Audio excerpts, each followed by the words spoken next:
Hey everyone, and welcome to this explainer. If you've ever watched a traditional Chinese tea ceremony, you might have found yourself wondering, are all those highly specific, almost rigid rules just cultural dogma? Well, I'm here to tell you absolutely not. They're actually rooted entirely in some deeply fascinating materials science, physics, and engineering history. Today, we're unpacking the absolute genius behind these tools. Okay, let's dive into this roadmap. We're going to move from broad, ancient, historical, sweeping trends straight down into practical, everyday science. We'll hit the evolution of teaware, Song Dynasty point tea, the dual-pore structure, clay and tea pairing, auxiliary teaware, and wrap it all up with Yixing maintenance rules. All right, let's kick things off with part 1, the evolution of teaware. So it's vital to understand that the method of consuming tea over the centuries completely dictated the tools that were engineered for it. Let's move to and see how this builds, because form didn't just casually follow function here. It was born out of absolute necessity. Back in the Shang and Zhou periods, spanning roughly 1600 to 256 BCE, there wasn't even specialized teaware. People just used shared food utensils like pottery basins.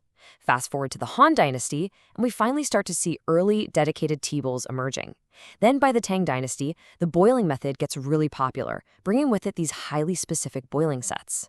But then things get super specialized. The Song Dynasty brought us complex whisking tools for powdered tea, and eventually the Ming and Qing dynasties introduced the steeping teapots we actually recognize today. It's an incredible evolution, right? From crude, shared soup bowls all the way to highly specialized precision kits. Which brings us to part 2, Song Dynasty point tea and Jian bowls. Now, this was an era defined by extreme visual spectacle. The point tea method was basically the Song Dynasty practice of using a bamboo whisk to rapidly beat finely ground tea powder and hot water together to create this thick, persistent white foam. Think of it like a high-stakes historical version of a modern latte art competition. Seriously, in this era, tea wasn't just a relaxing drink, it was a fierce sport. And these tea fighting competitions were won entirely based on the longevity and the pure white color of that foam. So to achieve that winning froth, the bamboo whisk for rapid agitation and the precise tea scoop for measuring the exact amount of powder, they were literally the ultimate engineering solutions of their day. But to properly showcase that delicate white foam, you needed the perfect canvas. First, we have the aesthetic function, the stunning black rabbit hair glaze. These long, silky, dark striations created a striking visual contrast with the pure white tea foam. That made it incredibly easy for judges to evaluate a competition. But then, there's the physical function. These Zhang kiln bowls were engineered with thick, iron-rich clay to provide immense thermal stability. Basically, this huge mass retained heat beautifully, keeping the tea piping hot so the delicate foam wouldn't prematurely collapse. It's just a perfect marriage of visual design and thermal engineering. All right, shifting gears to part 3, Yixing teapots and the flavor revolution. So as history marches on, trends change. When people switched from whisking powdered tea to steeping whole tea leaves, they needed a completely new vessel. Enter Yixing clay.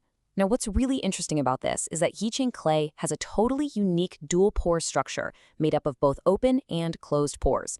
This physical matrix makes the teapot breathable, yet somehow entirely watertight. Scientifically, this means the open, active pores can actually absorb tea oils and aromas over time. It essentially holds on to the memory of the tea. We're looking at a stark dichotomy between these two golden ages of tea. The Song Dynasty had a completely visual focus, right? Their tools were engineered for contrasting sights and maintaining that thick white foam. But the Ming and Qing dynasties pivoted entirely to a flavor focus. The Yixing teapot was engineered specifically for whole leaf steeping, maximizing flavor extraction, and long-term aroma retention. And really understanding this shift helps you remember exactly why the Yixing teapot took over as the absolute gold standard for brewing. Let's move to part 4, Clay and Tea Pairing Guide. Because different clays have vastly different heat retentions and porosities, they actually have to be scientifically paired with the right tea. You can't just throw any random tea into any Yixing pot. Well, first up is Dual-Pore. It has high porosity and fast heat loss. This means it breathes heavily and won't overcook delicate leaves, making it absolutely perfect for green, white, or raw pu'er teas. Next is Zimud, or purple mud. This one offers a balanced porosity and heat, making it an excellent all-arounder for oolong, black, or white pu'er teas. And finally, Zhumud. This red clay is highly dense with the absolute highest heat retention. It essentially pressure cooks the leaves, meaning it's incredible for trapping the soaring aromas of lightly fermented, highly aromatic teas. Okay, part 5, The function of auxiliary teaware. The teapot is certainly the star of the show, but, it doesn't work alone. It relies on specific, engineered tools that finalize your sensory experience. First up is the gongdao bei, or the fair cup. Imagine pouring straight from a teapot into several small cups. The first cup's going to be weak, and the last cup is going to be horribly bitter and strong. The fair cup acts as a crucial middleman. It equalizes the concentration, so everyone gets the exact same brew. Plus, it physically regulates extreme temperatures before you drink and gives any fine tea sediment a chance to filter out. It guarantees a physically perfect and completely equitable pour for every single drinker at the table. And then there's the wenxiang bei, the smelling cup. The process is simple but ingenious. Step 1, pour tea into this tall, narrow cup. Step 2, cover it with the wider drinking cup and flip them over together. Step 3, remove the tall smelling cup and smell the empty cup's trapped aroma. Because of its tall, narrow geometry, this cup is perfectly engineered to trap the lingering, high-flying notes of teas like oolong. So you get to completely experience the aromatic profile before you even take a single sip. How cool is that? Finally, Part 6, Yixing Teapot Maintenance Rules. So the crucial point is, how do we translate all of this incredible science, the porosities, the heat retention, the trapped oils, into everyday actionable care instructions? Well, before you even use a brand new Yixing teapot, you have to open it, a process called kaihu. Think of it like breaking in a brand new baseball glove or seasoning the cast iron skillet. Step 1, place the new teapot in a pot of boiling water along with some tea leaves. Step 2, boil it for a while to physically remove any residual kiln dust and earthy smells. And step 3, this is where the science really kicks in. This boiling process physically expands and awakens that dual-pore structure, preparing the clay's memory to begin absorbing those beautiful aromatic tea oils. It's absolutely a vital first step. Once your pot is open, you have some strict daily care rules to follow. First and foremost, enforce one pot, one tea. Remember, those highly absorbent open pores we talked about?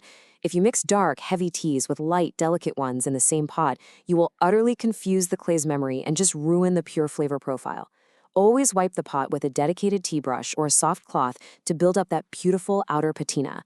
Rinse with warm water only, and make sure to store it in a well-ventilated area safely away from direct sunlight. Okay, I'm going to be very direct here because this is the absolute most important rule. Never use dish soap. Seriously, no way.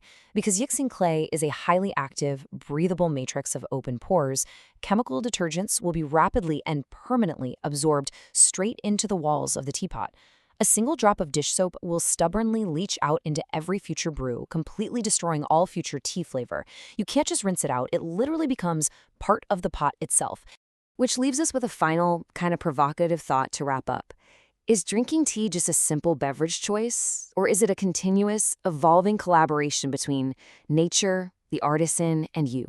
Everything we've explored today, the thick thermal mass of Song Dynasty bowls, the engineered breathability of Ming clay, the specific geometry of smelling cups, it all shows us that tea is a living science. You aren't just brewing a leaf, you're curating an entire environment. Thank you so much for joining me on this explainer. Keep exploring, keep questioning, and I'll catch you on the next one.